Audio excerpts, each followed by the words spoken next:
I just looked at the map of all the tracks, you know? So we're in Madison. Yesterday, everybody raced in Indy. I shipped my parts to Indy, so we're about to drive 300 miles to Indy, try to fix the car. Today they're racing in Byron and driving to Cordova tonight to race Cordova tomorrow. If we fix the car today in Indy, it's 300 miles to Cordova. But they're leaving Cordova tomorrow. Do we fix the car tonight, try to stay awake all night to bomb to Cordova just to turn around and drive back to Indy? We're basically going in one big circle right now because at this point, all we got left is not quitting. You know, we can't win, can't compete, but we cannot quit, which is, you know, that's really what we want. But it would be great to just cruise the car at some point, you know, with other people doing drag week, and if we get time to make a pass, awesome. But got to rebuild an entire engine, then assemble the whole car, then drive 300 miles to Cordova, knowing full well that they're leaving Cordova tomorrow. Just take it one step at a time. Focus on getting to where we got to go and rebuild the motor. Worry about the rest of it later.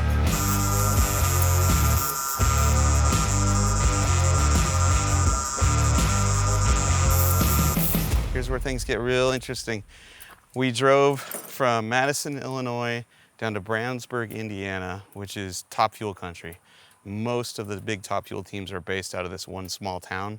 And a lot of the guys that work on those teams do side hustles. Jake Sanders has a side hustle that is, he's the only guy in town that will repair an aluminum Top Fuel engine block. They're all Hemis. We're in the right place. Inside of this building next to this house, you would never know it by looking at it, but there are Haas CNC machines, there are lathes, there are mills, there's a stacker trailer, there's a funny car in there, a nostalgia funny car in there, and a young guy who is an expert at fixing Hemis. And he's got everything we need, all the tools, all the technology. He's can pull ours apart, and if we have all the parts, we can make this thing run again. Stoked. Try to get the shot. Anyway. Yeah, so, well, the business is called Snake Enterprises. It doesn't have anything to do with Don Perdome. I was a little kid, and I liked Jake the Snake, the wrestler. And so all my dad's buddies called me Jake the Snake.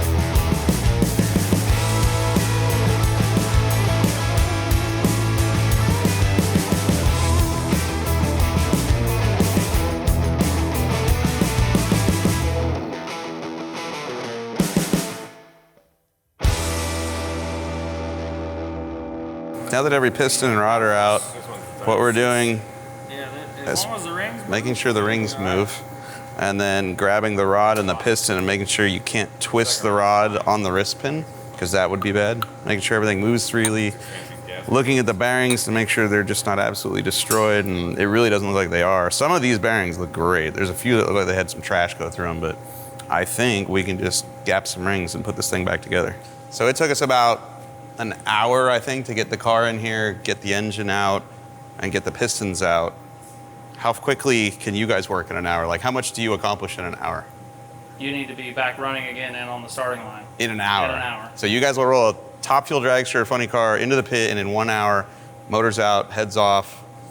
Yeah, I believe it. I've seen it. You guys take the heads off, push the rack out, put a clutch in it, and if the crankshaft is good, there's no black on the crankshaft, no burned up rod journals, and the short block stays in, then you can start putting the clutch in right away. Rack can go back in, and the heads are going back on in 20-ish minutes from the time the car gets to the pit area. I believe it. You don't even take the zoomies off. They're on the head, right? We don't even run the same cylinder heads twice. Like, wow. It goes in, it gets completely stripped, all the valves come out every lap. Every lap? Every lap. All the valves come out. You look at all your locks, retainers, check the spring tension, pressure. And yeah, the rods and pistons come completely apart. We measure It's the incredible. rods center to center distance Okay. because in one run it will Crush 'em? compress. Wow. Like if the tune-up's off, I've seen it compress over 100 thousandths in one run, Jesus. which is not common. That's but a if, lot. Like if it drops a hole, Yeah. that's not good. Okay. So when you see the white smoke come out and it's dropped the hole, Yes. that can just It's under fuel hydraulic. hammering it. It's basically a hydraulic cylinder inside there. Right. And you can't compress the liquid, so Yeah. that's And then that's how they end up over there. they come on the to other see side you. of the shop. So are you on when you're not on a race weekend, are you sitting there going, that one's coming in, that Yeah, one's if you coming watch in? it on TV and you, like there's oil on the side of the Goodyear, it's like, ooh, yep, I'll see that one on Tuesday for sure. Man. Job So- security. Yeah, I think the Safety Safari hands out my business cards sometimes. Some of these are actually all right. Like the second ones seem like they have tension. The top ones are wasted. Yeah, top one's no go. Takes all the brunt of What it. are the top rings? Are they like a It's a tool steel, and the second one's a ductile iron. okay? Yeah, it looks like the top one obviously takes the brunt of everything. Yes, the gas ported makes it seal real good, but it's definitely gonna take some abuse. Right. Yeah, you'll be all right. I think we'll replace both of them I would. because why Yeah, not? oil rings too while you're yeah, there. we're here. Yeah. We might as well. Yep, you could keep the oil rings as like if you needed one. All right. Just baby little guys. Alright, so pistons fit in the bore of the engine. It's actually the piston ring that is doing all the sealing and taking all the force. There's an oil ring at the bottom and then essentially two sealing rings. And more or less, the top one is doing the majority of the work, but they have to fit in. There's sort of a balance between sealing and being loose enough that when it gets hot. But yeah, they expand when they get hot. Exactly. So you put the gap in there so that when they are hot, they don't butt against each other. And when Lock everything. they basically, they'll twist this way and break your piston if there's not enough gap and you get it too hot. So you want a small enough gap to maximize compression and power and sealing, but a big enough gap that when it's hot, everything still moves happily. And that's where we're going to set right now. And you set them a little bit differently because turbo cars or forced induction cars versus the non-naturally aspirated cars and have different cylinder heat. Cylinder pressure and Yep. temperature, yep. If you look at the edge, inside edge of the ring, it's got a shape to it. And the second one is a Napier style, which I'm gonna open it and I'm gonna put it right back so it doesn't get mixed up. So there's your top ring. This is a tool steel ring. The second ring is a ductile iron one. And it's a Napier style, and I think that's named after the guy that invented it, but it's got an edge right there to scrape the oil off the cylinder wall, and that has to point down. If you put it in like that, with the hook facing up, you'll basically have a motor like we just had with oil coming out the top and out the bottom and out the pipes and everything else. All right, right now we're humming along. I'm taking the rings off of the old pistons. Obviously they need to be replaced, but when I take them out, I get to visually inspect the piston to make sure there's nothing wrong. And we're glad we're doing that, obviously, because this one is trashed. So if you look right here, it's a nice machined groove right there. And then you get right here and it gets kind of rough. That's because this ring land has fallen down, which makes this ring tight and it doesn't want to move. This ring land has also moved because this ring is pinched. So that means it got hot enough to not only take the tension out of these rings, but also start compromising the aluminum of this piston. We have a spare, so if this is the only one that's wrong, cool. No big deal. This piston needs to be changed. Yeah, look how hot that go. See how hot it got? That's where the combustion gases went past the ring gap. It's not even round anymore. Yeah. It flared the ring out. It's wider there. It's not not even round anymore. I have a spare piston, so I'm hoping this is the only one I find something wrong with. I think it will be, because the other day, when, we didn't take them all out. Yeah, we didn't take them all out. But just now when we got here, we took them all out, and the guys were spinning them around, feeling them, and they mostly all felt okay. So I'm hoping number 3 is the worst one. That was the one that had the most oil coming out of the spark plug tube, so cross your fingers. Just our lose the shot moment right here. You got your shirt on today? Not today. It's all right, good. probably bad luck if you did. Here's an update. Things are going good. By a universal miracle, we smoked one piston and all the rings on the rest. We actually collapsed the ring lands in that one there, and I have a spare. Just one. It's incredible. So right now, Tony is finishing gapping the rings to each individual bore. I've pulled the rings off the old pistons. I'm cleaning the pistons, and you're changing that slug to our new one. Then we can just start putting things back together. We're gonna clean out the engine block real good, lube everything real well, and just start the other process of reassembly, which is really exciting. Normally, I don't know if it'll help you, but I'll bury the rings and everything. Normally, and I don't know if it'll help you, but I'll bury the Sounds rings good. and everything in oil. And You it'll probably help it use slide. this more than I have. But, so we don't have a high-end ring compressor. We got the classic Super Expando one. And it's adjustable. It's in the ballpark of what we need, you know? I think we'll make it happen. All right. We're lubed. Slide that. Oh, okay. So that one's lined up with the pin. That one's lined up with the pin. I didn't move it, so I think we're cool. That should be big enough to go over. Oh. The ARP makes these really cool ones that are all custom sized, and it's just a ring. You just lay it in there and hit it with a hammer and it goes right in. This is not that. No. But this will work.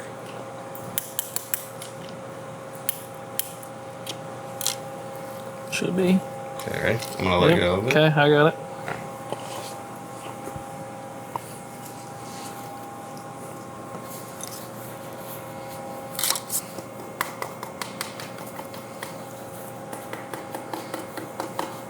Come on, baby. Nope. Well, You did? no, I can see the oil ring. It's not, it wants to jump up right here. Oh, yeah. It's not flat.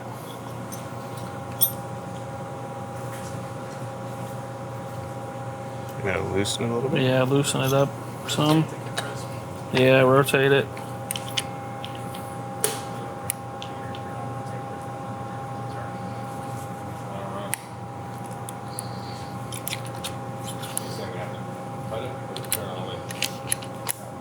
Nope. I think it's up. Is your computer over there fired up, Jay? Yeah.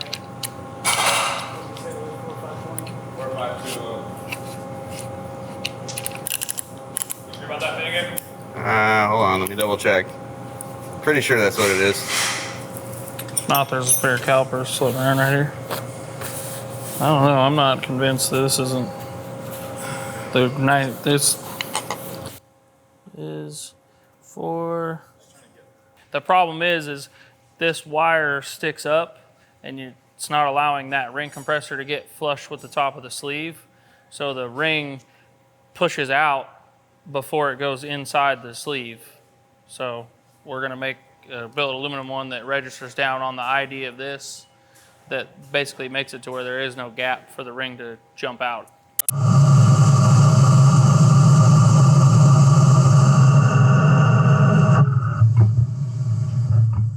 I don't think I've used one on a Hemi piston yet, which is a tall piston.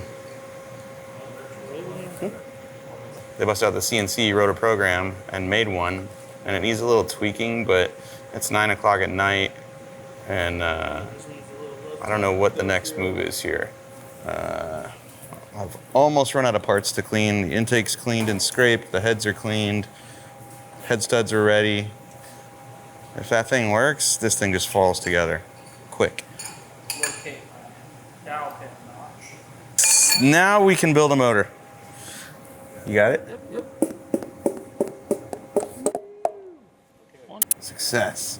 Our custom-made billet ring compressor totally works, and now pistons and rods are flying into the motor. It's about to get busy right now.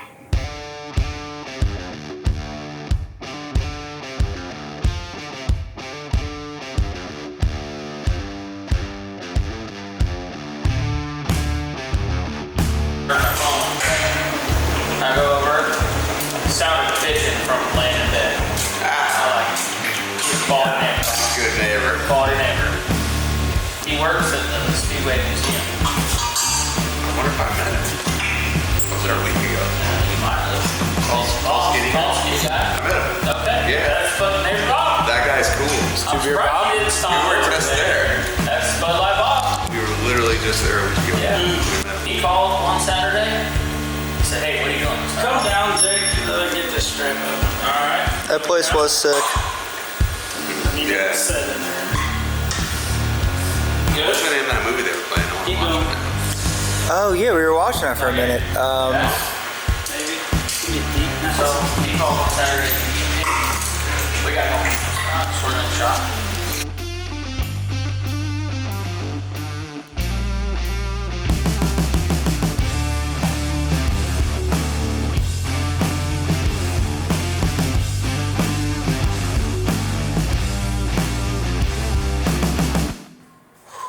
Running out of gas here, gotta be honest. Tired, but motivated because engine is together.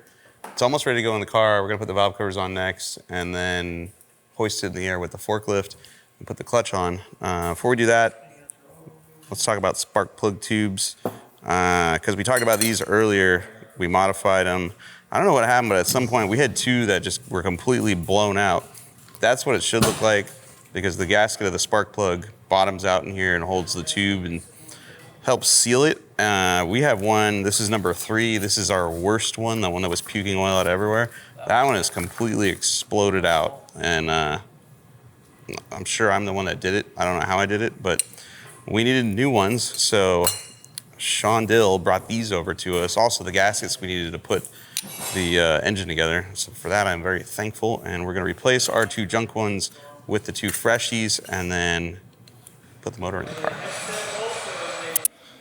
Okay, it's 4 a.m. on Thursday. Tomorrow is the last day of drag week. Is it Thursday? I think it's Thursday. It's 4 a.m. And the car is together. This will be the first time we crank it after a full engine rebuild done in one day here at Snake Enterprises. Ready? Come on, baby.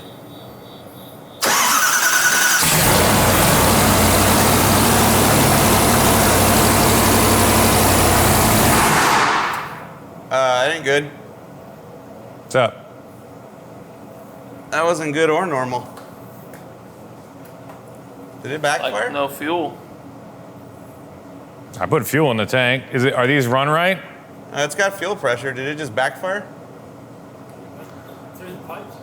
I mean, it's not like that. What was it idling at?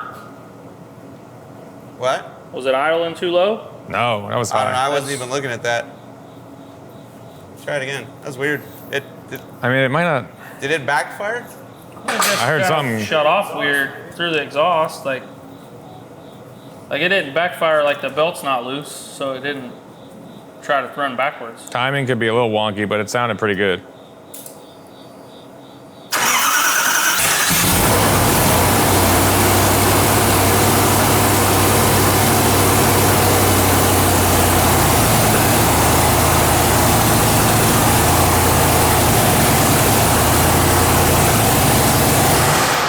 Idle's doing this. I think that's a timing thing. It runs though. It's live. Yeah, it might just be way retarded because it's getting the header hot quick. Yeah, it doesn't sound correct. But it's live. Yeah, we could lock the timing tomorrow and adjust it. Yeah. Whew. Well, it runs. Made oil pressure and it idled. It had 70 pounds of oil pressure. So there you go.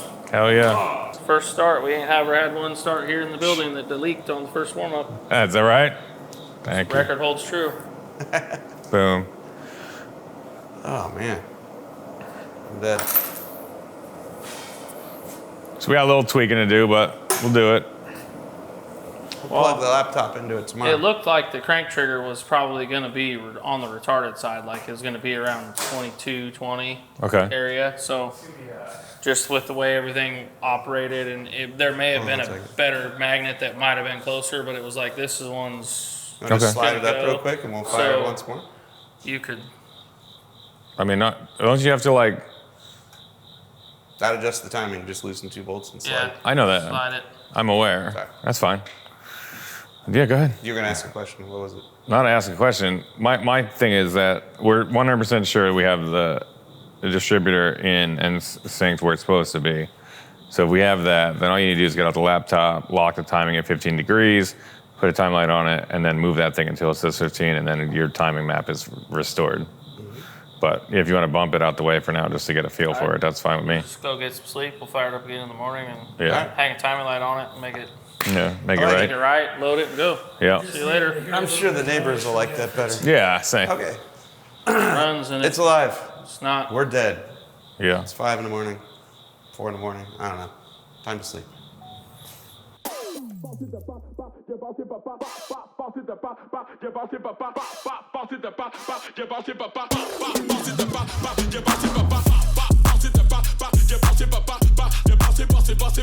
it,